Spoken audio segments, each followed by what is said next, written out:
Hello everyone, welcome to my channel believe in you. আজকে নিয়ে এসেছি গোয়ার এপিসোড 2। ফার্স্ট এপিসোডে আমরা আপনাদের কাছে শেয়ার করেছিলাম কি করে আমরা গোয়ায় পৌঁছালাম, গোয়ার সাউথ গোয়ার পালোলেম বিচে আমরা কোথায় সব থেকে সস্তায় স্টে করলাম, সব থেকে কম খরচে কোথায় বাঙালি খাবার খেলাম।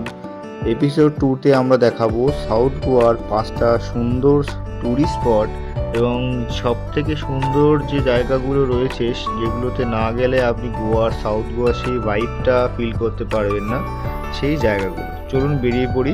তো প্রথমে আমরা স্কুটি আর একটা বাইক নিয়েছিলাম। তো স্কুটির যে রেন্টাল সেগুলো আপনাদের স্ক্রিনে আসবে এবং সেগুলো কিন্তু পুরো দিনের জন্য, মানে আপনি 10টার সময় যদি নেন তাহলে পরের দিন 10টায় এসে সেটাকে ফেরত দিতে হবে। জার্নি শুরু করার আগে কিন্তু অতি অবশ্যই একবার গাড়ির ভিডিও করে নেবেন। চলুন তাহলে বেরিয়ে পড়ি। আমাদের ফার্স্ট ডেস্টিনেশন কোভাদিরামা ফোর্ট।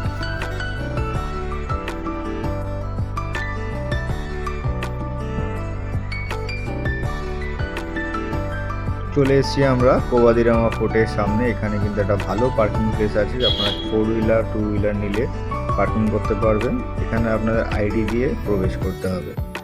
আরব সাগরের তীরে এই ফোর্টটি তৈরি হয় 1760 সালে। এই ফোর্টটি কিন্তু অনেক বড় জায়গা নিয়ে বিস্তৃত এবং এই ফোর্টের চারিদিকে যে দেয়াল দেখছেন এইগুলো 20 ফুটের করে দেয়াল। আর এই সামনে আমরা যেখান থেকে উঠছি সেই জায়গাটা হলো কোভাদিরামা ফোর্টের একটি স্তম্ভ। দিল চাহতা হে মুভি শুটিং হয়েছে এবং সেটা খুবই বিখ্যাত একটি সিনেমা, আমির খানের খুবই সুন্দর একটি সিনেমা। এখান থেকে আপনারা আরব সাগরের যে অপূর্ব ভিউ সেটা কিন্তু এনজয় করতে পারবেন। তো দেখুন চারিদিকে নারকেল গাছ দিয়ে ঘেরা খুবই উঁচু একটি দুর্গ, যেখান থেকে দাঁড়িয়ে আমরা ভিউটা এনজয় করছিলাম। আমাদের জায়গাটা খুবই ভালো লেগেছে, আপনাদেরও আশা করছি ভালো লাগবে। চলুন বেরিয়ে পড়ি এবার নেক্সট ডেস্টিনেশনের উদ্দেশ্যে।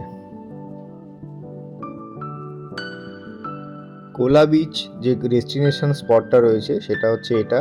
এইখানে আপনাদের কিন্তু গাড়ি রেখে 100 টাকা দিয়ে এখানে সুমো রয়েছে, সেই সুমোতে ভাড়া করে যেতে আমি সবাইকে প্রেফার করব, কারণ রাস্তা খুব একটা ভালো নয়। আপনারা যদি ভালো ড্রাইভার না হন 4 হুইলার বা 2 হুইলার সেটা দিয়ে যেতে কিন্তু আপনাদের খুবই প্রবলেমে ফেস করতে হবে। তো চলে এলাম আমরা কোলা বিচের কাছে। তো কোলা বিচ হচ্ছে আপনার সব বিচের থেকে একদম আলাদা। কোলা বিচে কিন্তু আপনি মিষ্টি জলও পাবেন আবার নোনা জলও পাবেন, কিন্তু এই কোলা বিচে কিন্তু আপনি স্নান করতে পারবেন না। এই যে যেটা দেখছেন এটা হচ্ছে একটা ছোট্ট লেক, যেটা হচ্ছে মিষ্টি জলের লেক।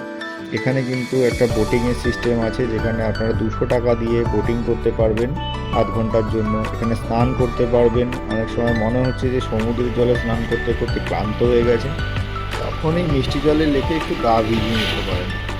আমার পার্সোনালি এই বিচটা খুবই পছন্দ হয়েছে, আমি সবাইকে রেকমেন্ড করবো সব বিচে যান, কিন্তু কোলা বিচে একবার অবশ্যই যাবেন, সবার ভালো লাগবে। নেক্সট ডেস্টিনেশন আমাদের হলো আগন্ডা বিচ।